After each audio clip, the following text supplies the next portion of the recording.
matum tasalagane sungsoi soidabidane ko asum hobiyone ningol chakauba ngasidi ekoi chauna ekoi dadana ningol chakaure habadi ko madi ai manakta lei room atopada leibani mathonta su leibani na ko adu aidi jumda leitrabani na habadi mapanda leibani na aduduna ngasidi aina loina thong thangna toni dadana loina ngaga ke loi pore bata chauna ko ngaga se adu aina ngau khona loina aina mathel se aina loi thong doine aduga chamina ni punna mana ingonda piningba habadi khudol ke asupi rani ngasidi adu mayam ngaujarage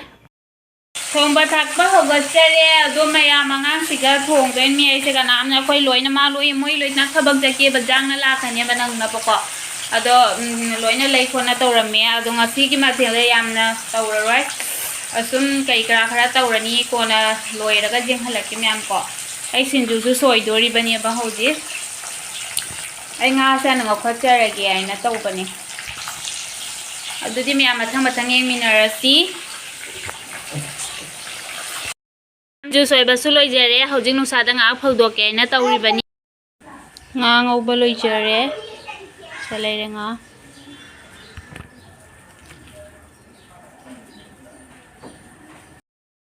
nga thongba su loijare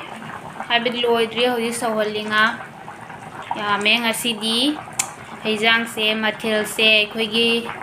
akhoi room apu da su kitang piru ge tawbane bako moi su khoigi heijang se yamna pame aduduna mathendi me am tawninge bako me amado moi su chaning de jamna mathen sing se aina hadi aduduna na hande cha da sinju gumba kari kara khara hoina sum tawrage ne me thongba thakpa se loi loijare machu khajarbe yong me yam khajare ko thang se pik e ado ekhoi ahum di lempa na oni mapu da su kitang pibi hige to bani myam jenam na nami ko id jenam na namaga thongba se yam thatsina harawi bo ko jenam matani manga sina thongri poching je ko aduni myam yemina marin khang oba khotpa loi loire khamen gani loijare myam bora mo hojarake fadigom so happa loijare myam manam diam nungsire hawada basumale myam so chaning bro tawo chaminarasi mai je kitang tharaga ngatang sawhalimi thak launa bahaina sese bora hauna ba tawjarage ma'am सुमाय बोरा हौजरबा ma'am चान येंबियो से जेनम से सुंसोय सोय दबिदा फजना चामदोपिरोबको अदुगा सुमायना ने फजना B बेसन सिगा तोसन बिरो अदुगा गिदी जेनम गी मनम सिंसे फजना मुल्ले हाइबा कांदुगा ने हौबियो मैम अदु याम थिना हावबनिको मैम येंगमिना से हौरकेको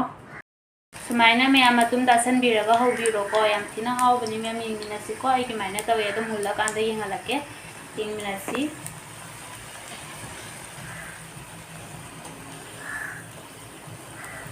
ngangtal tawna mulan biraga thina hawbani ko mayam sumaina ne nguraga bora hawaga chabi ko jenam do sumatum tasalaga ne sungsoi soidabida ne ko asum hobiyo ne fajana di mulhan batai ko munradi mari ma haw mathoi ko ngam loijare अखोई से aunty the प्यूरगे सी सिंदे बोरा के का हिजांग से ma'am हजि चपदा ता चवई the असी से पुबिरनी like न खोना बको मागी करी हाइदि एग्जाम ना चापोका लै दसम द अबनी न लोइ पुना चामिना दुमिना को अदुदना लाइद करना बखरा पु हाय मैम हसिदि एखोई द दावई द चा कोरे द मैम सलगे यामना इको हाइदि खोंतांग अमा कानबे सम लियो बने बको अदई पुरे hayu khara si khoiram ada lai khoiram budai ni mya adoi ma pandani na se chiam na lei ti aduna isum se ba salani adu myam ma cha su ing hanjara ke se le ma sa su loi sa bajan na loi loi re ko inak na pani ne siga adu su lai gi ni na katabe ya ti dana aduna ma ka thura ge na to bane adu myam se bye bye ma cha di sal dong na me Achuku. joy ni joy kata na kimana kai cha doi ba horen ko na ka doi horen loi la cha doi mi mama sire ai jogi lai mana se lai ado sengdokpi ge phajana sengdokpi raga phajana lai kharamage hoiramjare sege jaga kon thamba se kya wayam chadre ba phajana se kachare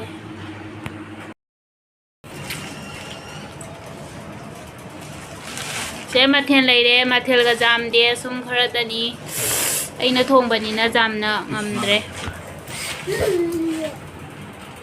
bora sagara macha badugi ai mone khara manu phate ai tamam choda haro ngasi dagi dau jaba oiro ena haro mam choda ko har daya jampi re he mam chona jampi re phajei he se Ramo. Nangin dora kaya phajei he se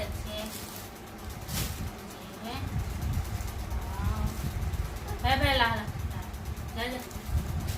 Ở đây.